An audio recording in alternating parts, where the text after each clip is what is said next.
검푸른 칠흑의 어둠 속에서 세 개의 붉은 점이 타오르고 있었는데 그것은 저승사자의 등불도 아니요. 길 잃은 나그네를 인도하는 인가, 른자의 불빛도 아니었다. 살을 애는 듯한 삭풍이 몰아치는 발해의 국경산맥, 그 험준한 설원 한복판에서 행상인 강수는 자신의 심장이 꽁꽁 얼어붙은 대지보다 더 차갑게 식어가는 것을 느꼈으니 눈앞에 부유하는 저 기이한 불빛이 바로 살아있는 생명체의 눈동자라는 사실을 깨달은 순간이었다. 좌우에 박힌 두 개의 눈은 굶주린 늑대의 그것처럼 형형하게 빛나고 있었으나 미간 정중앙에 수직으로 찢어진 세 번째 눈은 마치 지옥의 입구처럼 시뻘건 핏빛 안광을 뿜어내며 강수의 영혼을 꿰뚫어 보는 듯하여 그는 비명조차 지르지 못한 채 그 자리에 석상처럼 굳어버리고 말았다. 휘몰아치는 눈보라가 그의 속눈썹에 고드름을 매달고 찢어진 옷깃 사이로 파고들어 살점을 도려내는 듯한 고통을 안겨주었지만 정체불명의 괴수가 뿜어내는 압도적인 살기 앞에서는 그 혹한의 추위조차 무색해질 지경이었다. 강수는 덜덜 떨리는 손으로 허리춤에 매달린 낡은 단검을 더듬거렸으나 이미 동상으로 감각이 마비된 손가락은 제9시를 하지 못하고 허공을 헛돌 뿐이었으니 그는 자신이 이대로 눈 속에 파묻혀 이름 없는 시신이 되리라는 절망적인 예감에 사로잡혔다. 어찌하여 노인의 말을 듣지 않았던가. 강수는 입술을 깨물며 피맛을 느낌과 동시에 후회의 탄식을 속으로 삼켰는데 그가 이 험한 금지된 길, 일명 귀신조차 울고 넘는다는 흑산의 루트를 택한 것은 오로지 집에 두고 온 병든 노모와 빚쟁이들의 독촉 때문이었다. 발해와 당나라를 오가는 정식 교역로는 관군의 검문이 삼엄하고 통행세가 물건값의 절반을 넘었기에 한몫 단단히 챙겨 팔자를 고쳐보려던 강수와 같은 가난한 보부상들은 목숨을 담보로 이 험로를 택하곤 했다. 하지만 이 산맥 깊은 곳에 도사리고 있는 것이 단순한 산짐승이나 산적 따위가 아니라 고대부터 전해 내려오는 금기시된 괴물일 줄은 꿈에도 상상하지 못했던 것이다. 괴물은 거대한 그림자 속에 몸을 숨긴 채 천천히 그러나 확실하게 강수와의 거리를 좁혀오고 있었는데 놈이 한 발짝 내디딜 때마다 땅이 울리고 쌓인 눈이 무너져 내리는 소리가 들려왔다. 크르르, 크르르. 놈의 목구멍 깊은 곳에서 끓어오르는 소리는 마치 바위가 갈리는 듯한 굉음이었고 그 소리에 섞여 나오는 뜨거운 입김이 차가운 공기와 만나 자욱한 안개를 만들어내며 강수의 시야를 더욱 흐릿하게 만들었다. 강수는 본능적으로 뒷걸음질을 쳤으나 무릎까지 차오른 눈더미는 족쇄처럼 그의 발목을 단단히 붙잡고 놓아주지 않았으며 등에 짊어진 무거운 짐꾸러미는 마치 죄의 무게처럼 그의 어깨를 짓눌러 도주할 의지조차 꺾어버리고 있었다. 그는 짐을 버려야 산다는 것을 알았지만 그 짐 속에 든 것은 전 재산을 털어 산 최고급 인삼과 담비 가죽이었기에 차라리 죽을지언정 짐을 놓을 수는 없다는 미련한 탐욕이 그의 발목을 더욱 옥죄고 있었다. 그때 괴물의 세 번째 눈이 기이한 수축과 팽창을 반복하더니 마치 최면을 걸듯 강수의 시선을 강제로 고정시켰다. 그 붉은 눈동자 깊은 곳에서 일렁이는 것은 단순한 야수성이 아니라 인간의 희로애락을 모두 삼켜버린 듯한 깊고 어두운 슬픔과 분노가 뒤섞인 소용돌이였는데 강수는 그 눈을 바라보는 순간 자신의 뇌리 속에 잊고 지냈던 과거의 기억들이 주마등처럼 스쳐 지나가는 환영을 보았다. 가난 때문에 굶어 죽어가던 누이의 모습, 약 한 첩 써보지 못하고 기침을 토하던 어머니의 등, 그리고 돈 몇 푼에 친구를 배신하고 도망쳤던 자신의 비겁한 얼굴까지 감추고 싶었던 치부들이 그 붉은 눈동자 거울에 적나라하게 비치자 강수는 극심한 현기증과 함께 구토감을 느꼈다.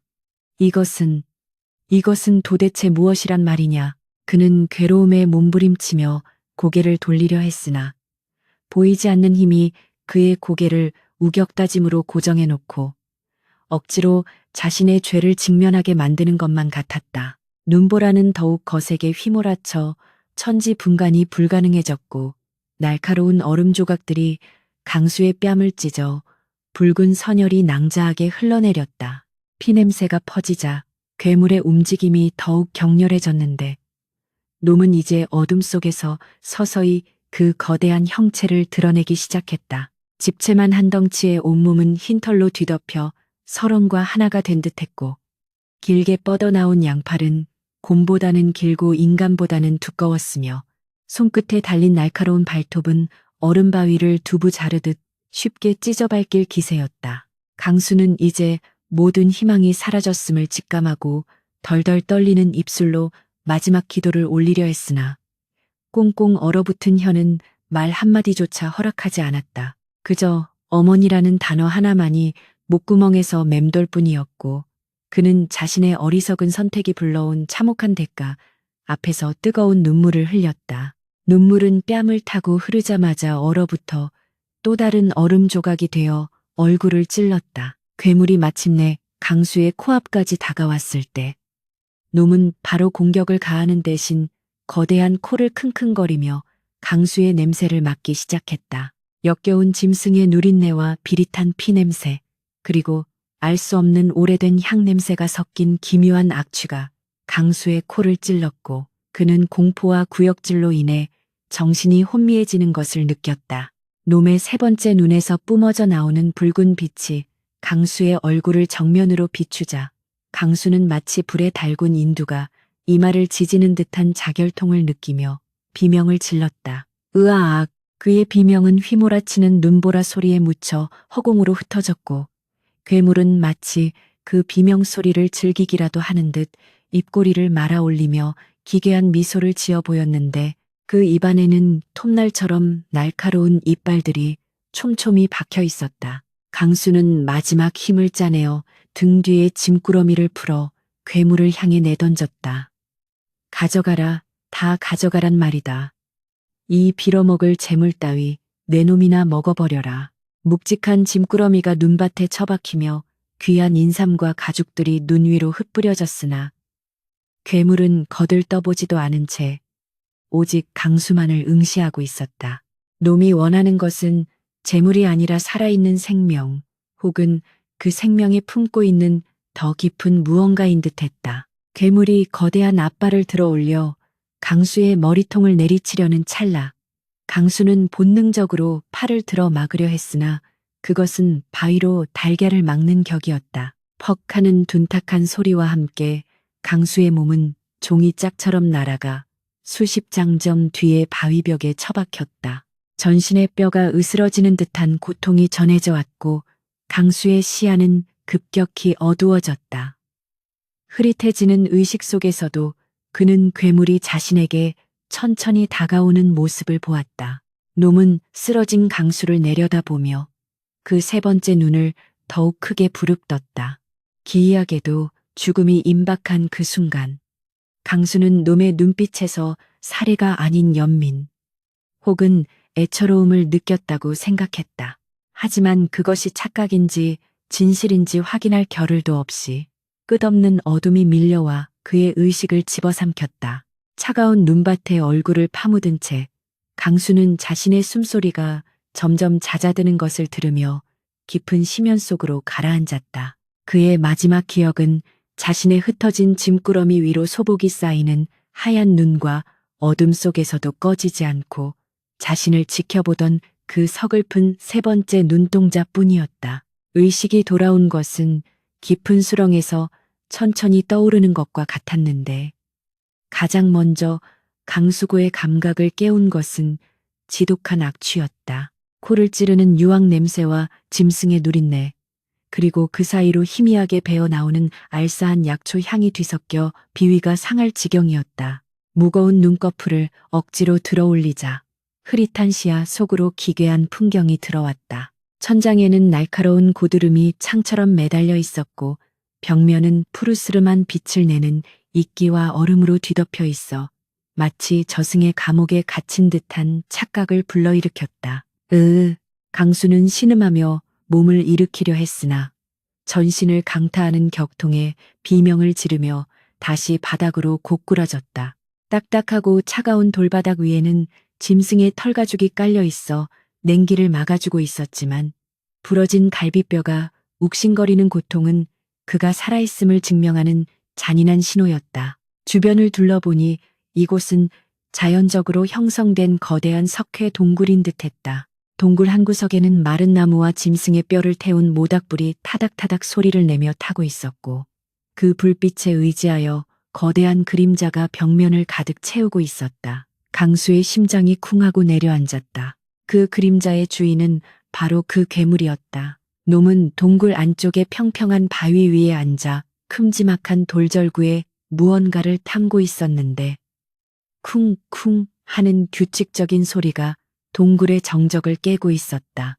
강수는 숨소리조차 죽인 채 놈의 동태를 살폈다. 놈의 등은 산처럼 거대했고 뻣뻣한 흰털 사이로 드러난 검은 피부에는 수많은 흉터가 지렁이처럼 얽혀 있어 놈이 살아온 세월이 순탄치 않았음을 짐작게 했다. 강수는 자신이 왜 아직 살아있는지, 놈이 왜 자신을 당장 잡아먹지 않고 이곳으로 데려왔는지 도무지 이해할 수 없었다. 혹시 겨울을 나기 위한 식량으로 저장해둔 것일까? 아니면 더 잔인한 방법으로 죽이기 위해 살려둔 것일까? 공포가 상상력을 자극하여 식은땀이 비오듯 흘러내렸다. 그때 절구지를 멈춘 괴물이 천천히 고개를 돌렸다. 강수는 놈과 눈이 마주치지 않으려 황급히 자는 척 눈을 감았지만 놈이 다가오는 묵직한 발소리와 진동은 피할 수 없었다. 쿵, 쿵, 쿵. 발소리가 바로 머리맡에서 멈추자 뜨겁고 비릿한 입김이 강수의 얼굴에 닿았다. 일어나라. 굵고 거친 마치 쇠를 긁는 듯한 목소리가 강수의 귀를 파고들었다. 강수는 소스라치게 놀라 눈을 번쩍 떴다. 괴물은 짐승의 소리가 아닌 분명한 인간의 언어를 구사하고 있었다. 비록 발음이 어눌하고 쉰 소리가 섞여 있었지만 그것은 발해의 말이었다. 강수가 공포에 질려 뒷걸음질 치려 하자 괴물은 투박한 나무 그릇을 강수의 입가에 들이밀었다. 그릇 안에는 지식여진 초록색 풀죽 같은 것이 담겨 있었는데 역한 냄새가 진동했다. 먹어라. 죽지 않으려면. 괴물의 목소리에는 거역할 수 없는 위압감이 서려 있었다. 강수는 고개를 저으며 거부하려 했지만 괴물의 거대한 손이 강수의 턱을 억지로 벌리고 죽을 쏟아부었다. 강수는 침침거리며 억지로 죽을 삼켜야 했다. 혀가 마비될 정도로 쓴맛이었지만 목구멍을 타고 넘어가는 순간 뜨거운 기운이 식도와 위장으로 퍼져나가며 얼어붙었던 몸을 녹이기 시작했다. 그것은 독약이 아니라 귀한 약초를 섞어 만든 치유의 음식임이 분명했다. 죽을 다 비우고 나자 괴물은 만족한 듯 콧김을 뿜으며 물러나 다시 불가에 앉았다. 강수는 기침을 멈추고 멍하니 괴물을 바라보았다. 짐승의 탈을 써쓰되 사람의 말을 하고 사람을 해치기는커녕 치료하고 있다니 이 기이한 상황은 강수의 혼란을 가중시켰다. 동굴 안에서의 시간은 더디게 흘렀다. 동굴 입구는 거대한 바위로 막혀 있거나 깎아지른 절벽 위에 위치한 듯 밖으로 나가는 길은 보이지 않았고 오직 천장의 틈새로 들어오는 빛의 변화로 낮과 밤을 짐작할 뿐이었다.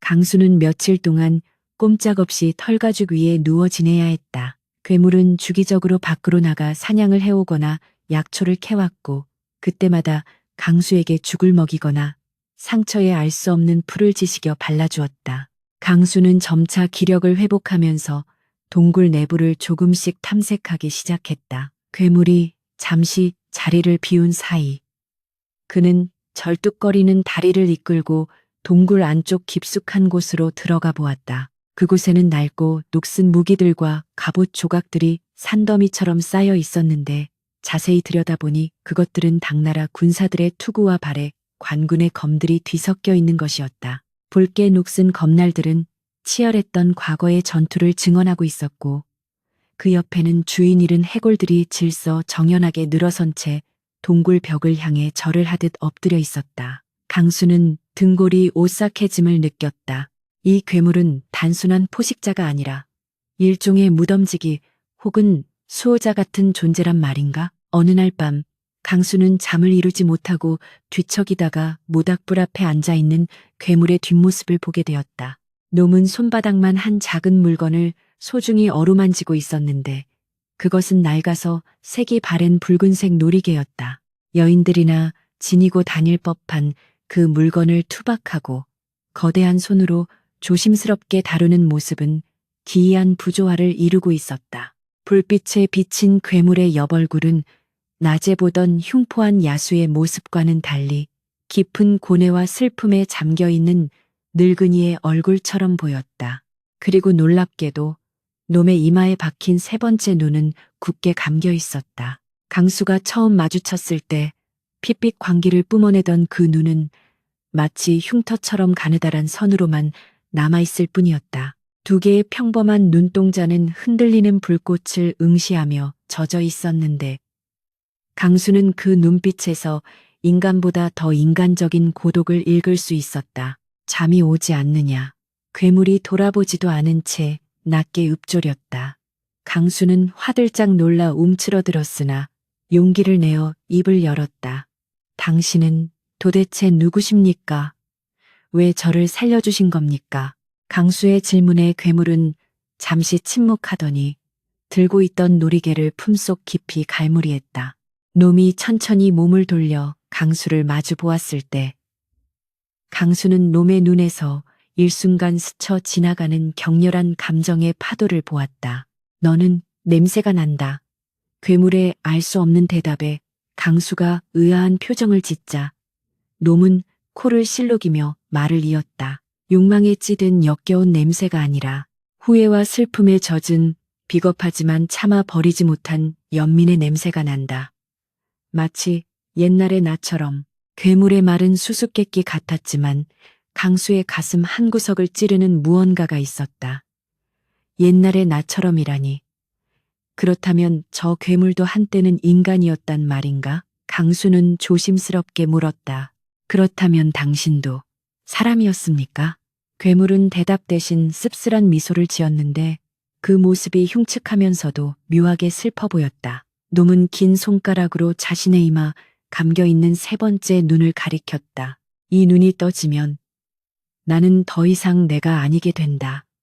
내 놈이 살아서 나가고 싶다면 이 눈이 다시 열리지 않도록 기도하는 것이 좋을 것이다. 그 말은 경고이자 동시에 자신을 통제하기 힘든 괴물의 비에 섞인 고백처럼 들렸다. 다음 날 아침 강수는 탈출을 감행하기로 마음먹었다.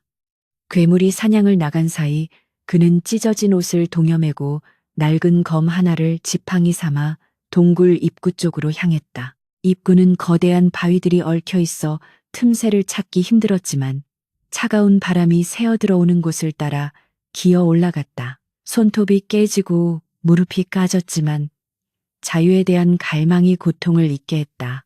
마침내 좁은 틈새를 비집고 밖으로 머리를 내밀었을 때 강수는 절망적인 탄식을 내뱉을 수밖에 없었다.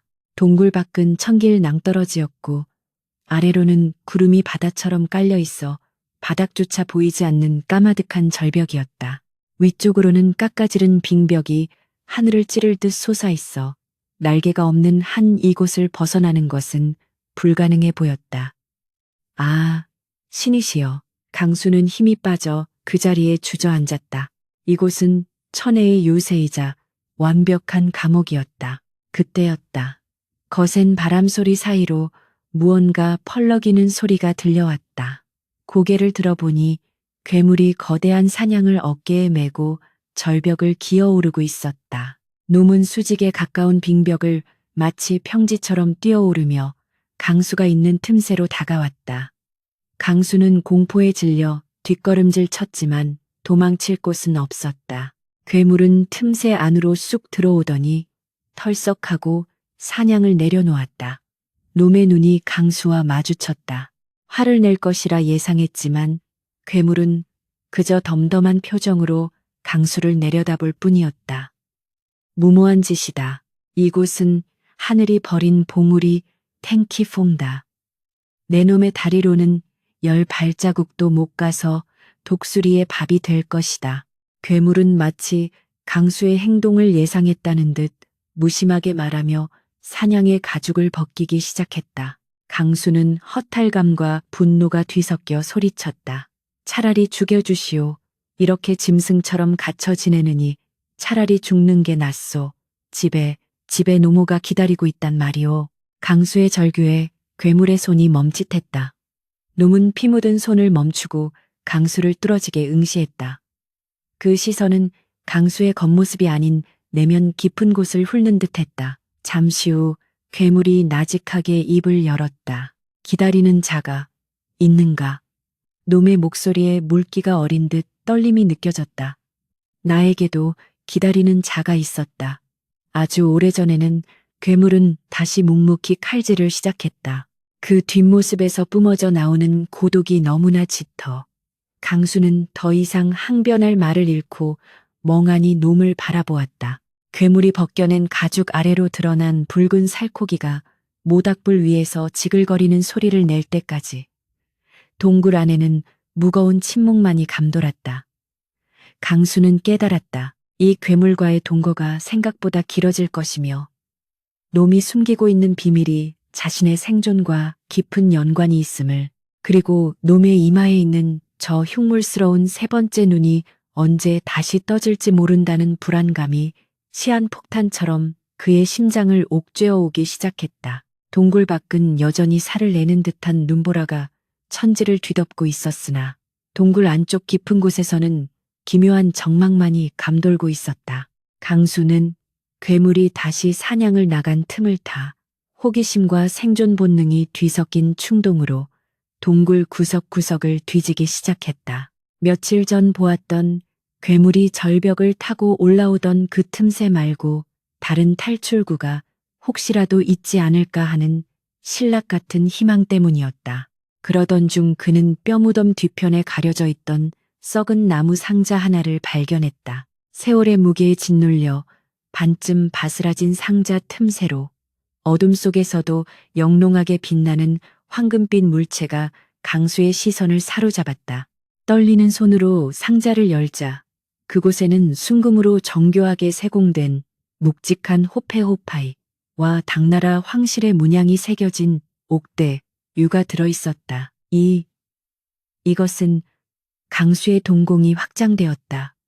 이것들만 있다면 굳이 목숨 걸고 장사를 하지 않아도 평생을 떵떵거리며 살 수 있을 터였다. 빚을 갚고도 남아 대궐 같은 기와집을 짓고 병든 노모에게 산삼을 다려드릴 수 있다는 상상이 순식간에 그의 머릿속을 지배했다. 이곳은 괴물의 소굴이자 감옥이었지만 동시에 일확천금의 기회가 잠든 보물창고였던 것이다. 강수의 손이 탐욕스럽게 옥대를 움켜쥐는 순간 그의 심장은 쿵쾅거렸고 두려움은 잠시 뒷전으로 밀려났다.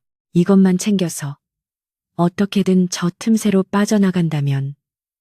그의 머릿속은 온통 금빛 환상으로 가득 찼고 입가에는 비릿한 웃음이 번졌다. 바로 그 찰나였다. 내려놓아라. 천둥처럼 울리는 목소리가 등 뒤에서 들려왔다. 강수는 화들짝 놀라 옥대를 떨어뜨릴 뻔했다. 뒤를 돌아보니 언제 돌아왔는지 알 수 없는 괴물이 동굴 입구에 서서 그를 내려다보고 있었다. 놈의 양손에는 피 묻은 멧돼지가 들려 있었으나 더 무서운 것은 놈의 표정이었다. 평소에 무심하거나 슬픈 표정이 아닌 억누를 수 없는 분노로 일그러진 얼굴이었다. 그리고 놈의 이마, 굳게 닫혀있던 그 흉터 같은 틈새가 꿈틀거리기 시작했다. 안 돼. 제발.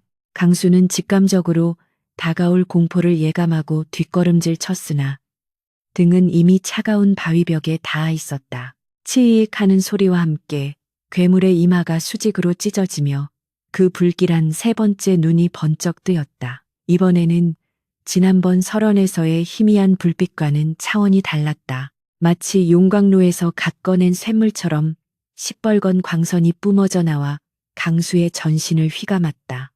강수는 비명을 지르려 했으나 목소리가 나오지 않았다. 붉은 빛이 그의 눈을 파고들자 동굴의 풍경은 순식간에 사라지고 기괴한 환영이 그를 덮쳤다. 강수의 눈앞에 거대한 거울이 나타났다. 하지만 그 거울에 비친 것은 지금의 강수가 아니었다. 거울 속의 강수는 배가 산처럼 부풀어 오른 아귀의 모습을 하고 있었다.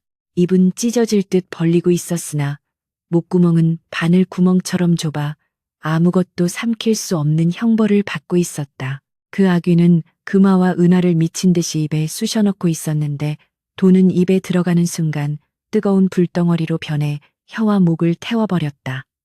뜨거워, 뜨거워. 아귀가 된 강수는 고통에 몸부림치면서도 바닥에 떨어진 돈을 줍기 위해 필사적으로 기어다녔다. 그리고 그 옆에는 병든 노모가 피를 토하며 쓰러져 있었으나 거울 속의 강수는 어머니를 밟고 지나가며 오직 금덩이만을 쫓고 있었다. 이게 나라고? 아니야. 난 어머니를 위해. 강수는 마음속으로 절규했으나 환영은 멈추지 않았다. 장면이 바뀌어 그가 과거에 속여서 돈을 떼먹었던 친구가 목을 매단 채 그를 노려보고 있었고 국경을 넘기 위해 뇌물을 바치며 비굴하게 웃던 자신의 얼굴이 클로즈업되어 혐오스럽게 일그러졌다. 그의 마음속 깊은 곳에 숨겨두었던 어쩔 수 없었다는 핑계로 합리화했던 모든 이기심과 비열함이 발가벗겨진 채 적나라하게 전시되고 있었다. 그것은 육체의 고통보다 100배는 더 끔찍한 영혼의 난도질이었다. 자신의 추악한 본성을 마주하는 수치심이 너무나 커서 강수는 차라리 혀를 깨물고 죽고 싶은 충동을 느꼈다. 그만, 제발 그만해. 내가 잘못했소. 죽을 죄를 지었소. 강수가 바닥을 구르며 피눈물을 흘리며 애원하자 그제야 붉은 빛이 서서히 사그라들었다. 환영이 거치고 현실로 돌아왔을 때 강수는 땀과 눈물 범벅이 된 채 바닥에 엎드려 가쁜 숨을 몰아쉬고 있었다. 고개를 들어보니 괴물 또한 극심한 피로를 느낀 듯 비틀거리며 벽을 짚고 있었다. 놈의 세 번째 눈은 다시 감겨 있었으나 그 틈새로 검붉은 피가 한 줄기 흘러내리고 있었다. 그 눈을 뜨는 것은 상대방의 죄를 비추는 것이지만 동시에 그 죄의 무게를 괴물 자신도 감당해야 하는 저주와도 같은 것이었다. 그 눈은 무엇입니까? 강수가 쉰 목소리로 물었다. 공포보다는 경외심과 연민이 섞인 질문이었다. 괴물은 거친 숨을 고르며 털썩 주저앉았다. 업경예증, 지옥에나 있다는 죄를 비추는 거울이다. 괴물의 목소리는 깊은 우물 속에서 들려오는 듯 공허했다. 너는 방금 네 영혼의 밑바닥을 보았다. 탐욕의 눈이 멀어 짐승보다 못하게 변해버린 내 진짜 얼굴을. 강수는 부끄러움에 고개를 들 수 없었다. 하지만 용기를 내어 물었다. 당신은 대체 누구시기에 그런 저주받은 눈을 가지게 된 겁니까? 괴물은 잠시 침묵하더니 씁쓸한 표정으로 옥대를 발로 툭 건드렸다. 그 옥대의 주인을 아느냐? 그것은 내 목을 베고 이 동굴에 나를 산채로 매장한 내 부관후관의 것이다. 괴물의 입에서 나온 이야기는 처절했다. 그는 수십 년 전 발해와 당의 국경을 지키던 용맹한 장수 설광쇠광이었다. 그는 부패한 관리들과 결탁하지 않고 오직 백성과 국경의 안위를 위해 헌신했으나 황금의 눈이 먼 부하들과 당나라 밀정들이 공모하여 그를 반역자로 몰았다. 그들은 설광을 이 깊은 동굴로 유인하여 독을 먹이고 입구를 막아버렸다. 캄캄한 어둠 속에서 배신감과 원한에 사무쳐 죽어가던 설광은 피눈물을 흘리며 천지신명께 빌었다. 저들의 추악한 마음을 꿰뚫어 볼 수만 있다면 내 영혼을 악귀에게 팔아도 좋으니 복수하게 해주소서. 그때 번개가 쳤고 정신을 차려보니 나는 이런 흉측한 모습이 되어 있었다. 그리고 이마에는 이 저주받은 눈이 생겨났지. 괴물, 아니 설광 장군은 자조적인 웃음을 터뜨렸다. 이 눈으로 배신자들을 찾아가 그들의 추악함을 비추어 주었다. 그들은 자신들의 죄를 견디지 못하고 미쳐서 죽거나 스스로 목숨을 끊었지. 하지만 복수가 끝나도 나는 원래대로 돌아갈 수 없었다. 나는 그들의 죄를 볼 때마다 그 고통을 함께 느껴야 했으니 이것은 그들에게 내린 벌이자 동시에 나에게 내려진 영원한 형벌인 것이다. 강수는 비로소 괴물의 슬픈 눈빛을 이해할 수 있었다. 그는 타인의 지옥을 들여다보며 스스로 지옥 속에 살고 있는 자였다. 강수는 무릎을 꿇고 엎드렸다. 장군님, 소인이 어리석었습니다. 재물에 눈이 멀어 은인을 배신하고 훔치려 했습니다. 저를 죽여주십시오. 강수의 참회는 진심이었다. 죽음의 공포 때문이 아니라 자신의 비겁함이 사무치게 부끄러웠기 때문이었다. 괴물은 가만히 강수를 내려다보았다. 일어나라. 그의 목소리가 한결 부드러워져 있었다. 너는 다르다. 강수가 의아해하며 고개를 들자 괴물은 피 묻은 손으로 강수의 어깨를 짚었다. 내가 만난 수많은 인간 중 자신의 추악함을 보고 진심으로 부끄러워하며 눈물을 흘린 자는 내가 처음이다. 대부분은 그 광경을 보고도 부정하거나 도리어 나를 저주하며 죽어갔지. 부끄러움을 아는 자는 아직 짐승이 아니다. 그 순간 강수의 가슴 속에서 뜨거운 무언가가 울컥 솟아올랐다. 그것은 안도감이자 잊고 살았던 인간으로서의 존엄성이 회복되는 느낌이었다. 괴물과 인간, 포식자와 먹잇감으로 만났던 두 존재 사이에 기묘한 유대감이 싹트는 순간이었다. 강수는 더 이상 이곳을 탈출하여 혼자 살겠다는 생각을 버렸다. 대신 이 고독하고 슬픈 괴물의 곁을 지키며 그의 고통을 조금이라도 덜어주고 싶다는 생각이 들었다. 장군님, 제가 돕겠습니다. 이 지옥 같은 고독 속에서 말동무라도 해드리겠습니다. 강수의 말에 괴물은 대답 없이 밖을 내다보았다. 눈보라가 조금 잦아들고 있었다. 하지만 괴물의 표정은 굳어 있었다. 놈은 예민한 감각으로 바람 속에 섞여 들어오는 불길한 냄새를 맡고 있었다.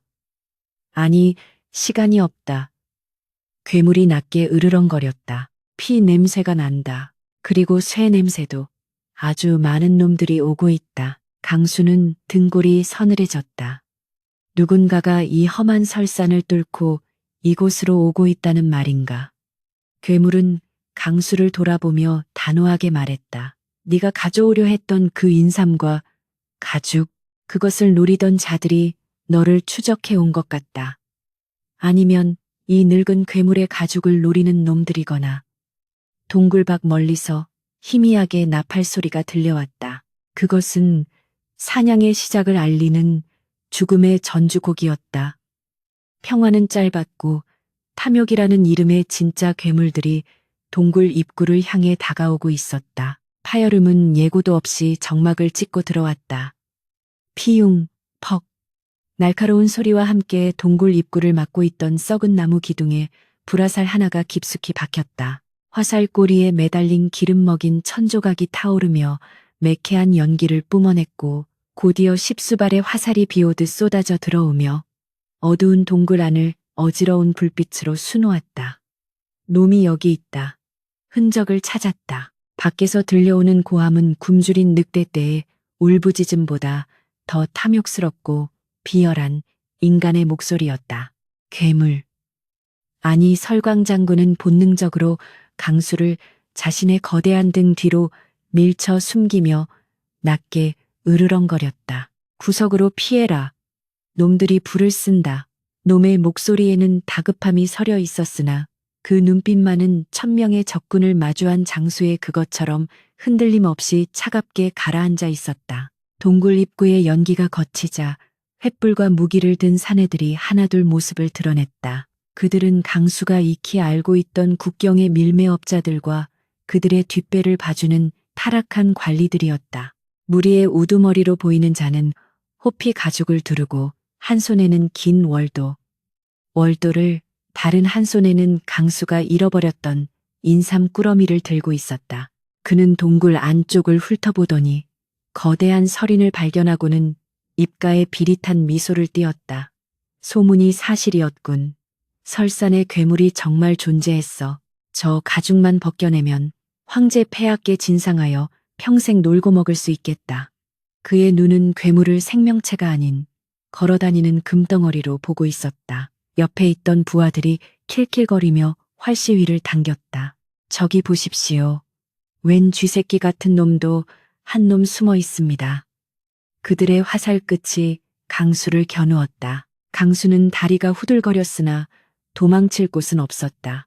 아니, 도망칠 수 있다 하더라도 발이 떨어지지 않았다. 불과 며칠 전까지만 해도 자신 역시 저들처럼 재물에 눈이 멀어 이곳을 찾았었다는 사실이 뼈저리게 사무쳤기 때문이다. 저들의 탐욕스러운 얼굴은 곧 거울에 비친 강수 자신의 과거 모습이었다. 저놈들은 괴물을 잡으러 온 게 아니다. 자신들의 욕망을 채우기 위해 악귀가 되어온 것이다. 강수는 마른 침을 삼키며 주변을 두리번거렸다. 바닥에 굴러다니던 녹슨 철검 하나가 눈에 들어왔다. 이가 다 빠지고 손잡이는 썩어 문드러졌지만 지금 그에게는 유일한 무기였다. 공격하라. 가죽을 상하게 하지 말고 눈과 심장을 노려라. 우두머리의 명령이 떨어지자마자 사내들이 고함을 지르며 달려들었다. 설광 장군은 포효하며 앞발을 휘둘러 가장 먼저 달려든 2명의 사내를 지푸라기처럼 날려버렸다. 크앙, 동굴이 울릴 듯한 굉음과 함께 뼈가 부러지는 소리가 났지만 적들의 수는 너무 많았다. 그들은 긴 창으로 괴물의 옆구리를 찌르고 그물로 놈의 움직임을 봉쇄하려 했다. 좁은 동굴 안은 순식간에 아비규환의 수라장으로 변했다. 불타는 화살이 털가죽에 옮겨붙어 타는 냄새가 진동했고 설광 장군의 하얀 털은 붉은 피로 물들어가기 시작했다. 그는 압도적인 힘을 가졌으나 강수를 보호하기 위해 등을 돌리지 못하고 정면으로만 공격을 받아내야 했다. 장군님, 강수는 비명을 지르며 튀어나갔다. 한 사내가 괴물의 허벅지에 칼을 꽂으려던 순간 강수가 녹슨 철검을 휘둘러 그자의 팔을 내리쳤다. 으악! 사내가 팔을 부여잡고 쓰러지자 강수는 떨리는 손으로 검을 고쳐 잡으며 우두머리를 향해 소리쳤다. 멈추시오. 당신들은 천벌이 두렵지도 않소. 이분은 짐승이 아니오. 억울하게 죽어간 국경의 영웅이란 말이오. 그러나 우두머리는 코웃음을 칠 뿐이었다. 미친놈이군. 영웅. 내 눈엔 돈주머니로 보일 뿐이다. 저놈도 같이 베어버려라. 그때 그물이 설광 장군의 어깨를 덮쳤다. 쇠갈고리가 달린 그물이 살점을 파고들자 괴물은 고통에 몸부림쳤다. 놈들은 사냥감의 숨통을 끊기 위해 일제히 창을 들이대며 포위망을 좁혀왔다. 강수는 미친 듯이 칼을 휘두르며 저항했지만 둔탁한 몽둥이가 뒤통수를 가격했다. 강수가 바닥에 나뒹굴자 사내들이 그를 짓밟으며 낄낄거렸다. 이따위 조무래기가 어디서 감히. 강수는 피 섞인 침을 뱉으며 고개를 들었다. 눈앞에서 설광 장군이 무릎을 꿇고 있었다. 수십 개의 창끝이 그의 목을 겨누고 있었다. 그 거대한 존재가 탐욕스러운 인간들 앞에서 무력하게 쓰러져가는 모습은 강수의 가슴을 갈기갈기 찢어놓았다. 안 돼, 안 돼. 강수는 울부짖었다. 그때 설광 장군이 천천히 고개를 들었다. 피범벅이 된 그의 얼굴은 분노가 아닌 깊은 연민과 슬픔으로 일그러져 있었다. 그는 강수를 바라보며 입술을 달싹였다. 눈을 감아라. 소리는 들리지 않았으나 그 뜻은 강수의 마음에 명확히 전달되었다. 강수는 본능적으로 두 손으로 눈을 가리고 바닥에 엎드렸다. 설광 장군은 마지막 힘을 짜내어 짐승의 포효가 아닌 인간의 언어로 천둥처럼 외쳤다. 내 놈들의 죄악이 하늘에 닿았구나. 콰직 소리와 함께 굳게 닫혀있던 설광 장군의 이마가 수직으로 쩍 갈라졌다. 그동안 보았던 붉은 빛과는 차원이 다른 태양을 그대로 옮겨놓은 듯한 백색의 섬광이 동굴 안을 집어삼켰다. 그것은 물리적인 빛이 아니었다. 영혼을 태우는 심판의 업화그였다. 으악! 이게 뭐야? 내 눈, 내 눈. 탐욕의 눈이 멀어 괴물을 죽이려던 사내들이 일제히 비명을 질렀다. 업경미겜의 빛이 그들을 덮치는 순간 그들은 눈앞에서 자신들이 저지른 죄악의 실체를 마주했다. 뇌물을 받고 죄 없는 사람들을 죽였던 기억, 돈 때문에 부모를 버렸던 기억, 웃으면서 사람을 속였던 그 모든 추악한 순간들이 수천 배의 고통으로 증폭되어 그들의 뇌를 파고들었다. 우두머리 사내는 자신의 몸이 황금 녹인 물에 타들어가는 환영을 보며 미친 듯이 춤을 추었고, 부하들은 허공을 향해 칼질을 해대거나 자신의 눈을 쥐어뜯으며 바닥을 기어다녔다. 죄의 무게가 무거운 자일수록 그 고통은 끔찍했다. 빛은 그들의 육체를 태우지는 않았으나 그들의 정신을 철저하게 파괴하고 있었다. 살려줘, 잘못했어, 다시는 안 그럴게, 으아악. 동굴 안은 순식간에 생지옥으로 변했다. 빛이 닿는 곳마다 참회의 비명과 광기 어린 절규가 터져 나왔다. 오직 강수만이 그 빛 속에서 안전했다. 그가 흘린 진실한 참회의 눈물이 일종의 보호막이 되어 그를 감싸고 있었기 때문이다. 강수는 손가락 틈으로 그 광경을 지켜보았다. 압도적인 빛의 중심에서 설광 장군은 피눈물을 흘리며 서 있었다. 그가 뿜어내는 빛은 적들을 심판하고 있었지만 동시에 장군 자신의 생명력도 빠르게 갉아먹고 있었다. 장군의 몸이 사시나무 떨듯 떨리고 있었고 검은 피부는 하얗게 질려가고 있었다. 그만하십시오, 장군님. 이러다 죽습니다. 강수가 소리치며 기어가 장군의 다리를 붙잡았다. 하지만 빛은 멈추지 않았고 적들이 모두 거품을 물고 쓰러지거나 정신이 나가 동굴 밖 절벽으로 뛰어내릴 때까지 계속되었다. 마지막 한 놈까지 자신의 죄업에 짓눌려 파멸한 뒤에야 그 맹렬했던 빛은 서서히 사그라들었다. 동굴 안에는 타는 듯한 냄새와 정적만이 남았다. 헉, 헉. 빛이 사라지자 설광 장군은 거목이 쓰러지듯 쿵 하고 바닥으로 무너져 내렸다. 이마의 세 번째 눈은 다시 굳게 닫혔으나 그 자리에는 깊고 흉측한 화상 자국이 남았다. 장군님, 정신 차리십시오. 강수는 엉금엉금 기어가 장군의 머리를 끌어안았다. 장군의 몸은 불덩이처럼 뜨거웠고 숨소리는 끊어질 듯 희미했다. 강수야. 장군이 쉰 목소리로 그를 불렀다. 강수는 눈물을 뚝뚝 흘리며 대답했다. 예, 여기 있습니다. 제가 여기 있습니다. 장군은 힘겹게 눈을 떠 강수를 바라보았다. 그의 눈동자는 이제 붉은색도 괴물의 눈도 아니었다. 그저 평온하고 맑은 늙은 인간의 눈동자로 돌아와 있었다. 다행이구나. 너는 다치지 않아서.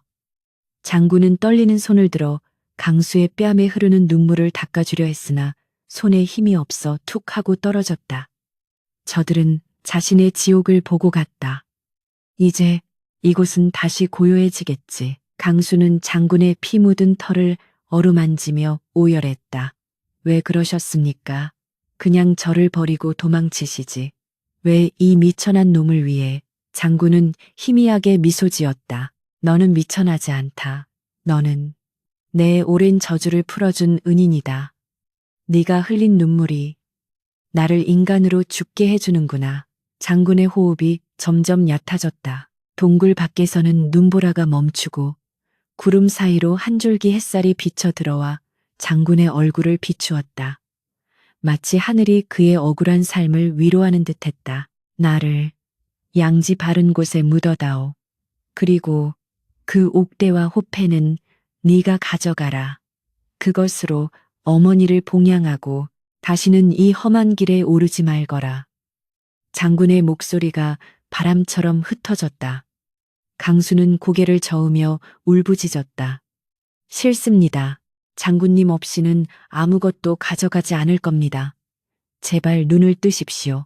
하지만 설광 장군의 눈은 서서히 감기고 있었다. 수십 년간 고독과 분노 속에 갇혀있던 영혼이 마침내 안식을 찾은 듯 그의 표정은 더없이 평화로웠다. 강수의 품 안에서 전설 속의 괴물은 긴 숨을 토해내고 영원한 잠에 빠져들었다. 거대한 몸집의 괴수가 죽음을 맞이하자 그 육신에서 신기루처럼 하얀 빗무리가 피어올랐다. 빗무리는 천천히 사람의 형상을 갖추더니 갑옷을 입은 늠름한 장군의 모습이 되어 허공으로 날아올랐다. 그는 강수를 향해 마지막으로 고개를 끄덕여 보이고는 설산의 맑은 하늘 저 너머로 사라졌다. 남겨진 것은 식어가는 거대한 털가죽과 그 곁을 지키며 통곡하는 한 남자뿐이었다. 국경의 바람이 동굴 안으로 불어와 강수의 눈물을 닦아주었지만 그의 가슴에 뚫린 구멍은 메워지지 않았다. 탐욕의 대가는 참혹했고 뒤늦게 깨달은 인연의 소중함은 너무나 뼈아픈 것이었다. 폭풍이 휩쓸고 지나간 설산의 정상에는 태초의 고요만이 남아 있었는데 구름 한 점 없는 청명한 하늘 아래 눈부신 햇살이 쏟아져 내려 핏빛으로 얼룩졌던 동굴 앞을 하얗게 정화하고 있었다. 강수, 짱쇼는 찢어진 손톱에서 피가 배어 나오는 것도 잊은 채 언 땅을 파고 돌을 나르며 설광 장군의 유해를 수습하는 일에 몰두하고 있었다. 장군의 육신은 영혼이 떠나간 후 급격히 풍화되어 한 줌의 흙과 앙상한 뼈만 남았으나 강수에게는 그 어떤 왕우장상의 시신보다 무겁고 귀하게 느껴졌다. 그는 동굴 밖 해가 가장 먼저 들고 늦게까지 머무는 양지 바른 언덕에 털을 잡았다.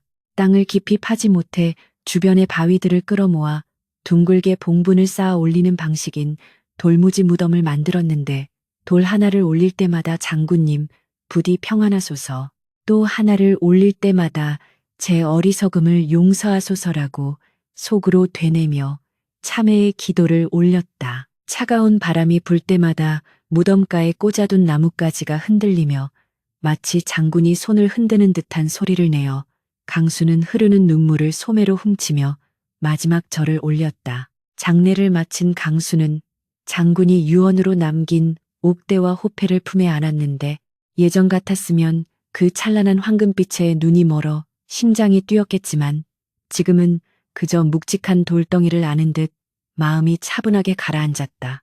이것은 재물이 아니라 한 사람의 억울한 생애이자 자신이 평생 짊어지고 가야 할 약속의 증표였다. 그는 동굴을 떠나기 전 피와 그 흐름으로 얼룩진 동굴 내부를 마지막으로 돌아보았다. 그곳은 지옥이었으나 동시에 그를 다시 태어나게 한 자궁과도 같은 곳이었다. 강수는 깊은 한숨을 토해내며 다시는 돌아오지 않을 그곳을 향해 깊숙이 허리 굽혀 인사했다. 하산하는 길은 올라올 때와는 사뭇 달랐다. 험준한 산세와 미끄러운 빙벽은 여전했으나 강수의 발걸음에는 망설임이 없었고 눈앞을 가리던 탐욕의 안개가 걷히자 비로소 산의 진정한 모습이 눈에 들어오기 시작했다. 깎아지른 절벽 틈에 피어난 이름 모를 야생화, 바위 틈을 흐르는 맑은 석간수, 그리고 멀리서 들려오는 산새들의 지저김이 그를 위로하며 배웅하고 있었다. 마치 설광장군의 영혼이 산신이 되어 그의 귀릿길을 지켜주는 것만 같았다. 며칠 밤낮을 걸어 마침내 산기 낀 마을에 도착했을 때 강수의 몰골은 흡사 거지와 다를 바 없었으나 그의 눈빛만은 형형하게 살아있었다. 익숙한 흙냄새와 밥 짓는 연기 냄새가 코끝을 스치자 긴장이 풀리며 다리가 휘청거렸다. 마을 어귀에 들어서자 동네 개들이 지저대고 아이들이 놀라 달아났으나 강수는 개의치 않고 곧장 자신의 허름한 초가집으로 향했다. 어머니, 저 왔습니다. 살인문을 열고 들어서자 마당에는 자풀이 무성했고 방문 틈으로 쿨럭거리는 기침 소리가 새어나왔다.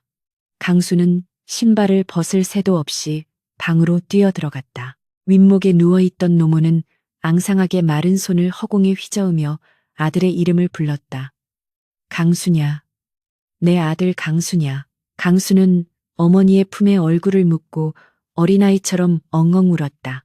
그토록 찾아 헤매던 행복은 국경 너머의 금덩이에 있는 것이 아니라 바로 이 낡고 좁은 방, 어머니의 거칠어진 손바닥 안에 있었다는 것을 뼈저리게 깨달은 탓이었다. 강수는 가져온 옥대를 팔기 위해 마을에서 가장 정직하기로 소문난 거상 쥐샴을 찾아갔다. 상인은 옥대의 진귀함에 놀라며 막대한 금액을 제시했으나 강수는 그 돈을 모두 받지 않았다.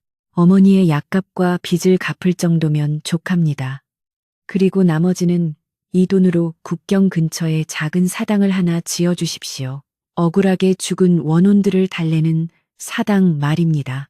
상인은 의아해하며 그 이유를 물었으나 강수는 그저 쓸쓸하게 웃으며 은인을 위한 일입니다라고만 답할 뿐이었다. 강수는 빚을 청산하고 최고급 약재를 구해 어머니를 봉양했다. 지극정성으로 돌본 덕분에 어머니의 병세는 씻은 듯이 나았고 모자는 비록 부유하지는 않지만 끼니 걱정 없이 오손도손 살아갈 수 있게 되었다. 마을 사람들은 강수가 빈털터리로 돌아왔으면서도 빚을 다 갚고 묘하게 점잖아진 것을 두고 산신령에게 홀려 보물을 얻었다더라. 도깨비와 내기를 해서 이겼다더라 하며 수근거렸지만 강수는 그저 묵묵히 농사를 지으며 평범한 촌부로 살아갈 뿐이었다. 세월은 유수와 같이 흘러 강수의 머리에도 하얗게 서리가 내렸다. 국경의 정세는 변하여 발해는 멸망하고 새로운 나라들이 들어섰지만 설산의 전설은 여전히 사람들 입에 오르내렸다. 하지만 그 내용은 강수가 알고 있는 것과는 사뭇 다르게 변질되어 있었다. 사람들은 그곳에 눈이 세게 달린 악귀가 살며 지나가는 사람을 잡아먹고 재물을 빼앗는다고 떠들어댔다. 그럴 때마다 강수는 조용히 고개를 저으며 사람들을 불러 모으곤 했다. 겨울밤 화롯가에 둘러앉은 아이들과 나그네들에게 강수는 자신이 겪었던 진짜 이야기를 들려주었다. 흉측한 괴물의 모습이 아니라 인간보다 더 인간적이었던 장군의 고뇌와 슬픔, 그리고 탐욕이 불러온 비극에 대하여 그는 이야기 끝에 항상 이렇게 덧붙였다. 괴물은 산속 동굴에 사는 것이 아니다. 재물에 눈이 멀어 부모 형제도 몰라보는 그 마음.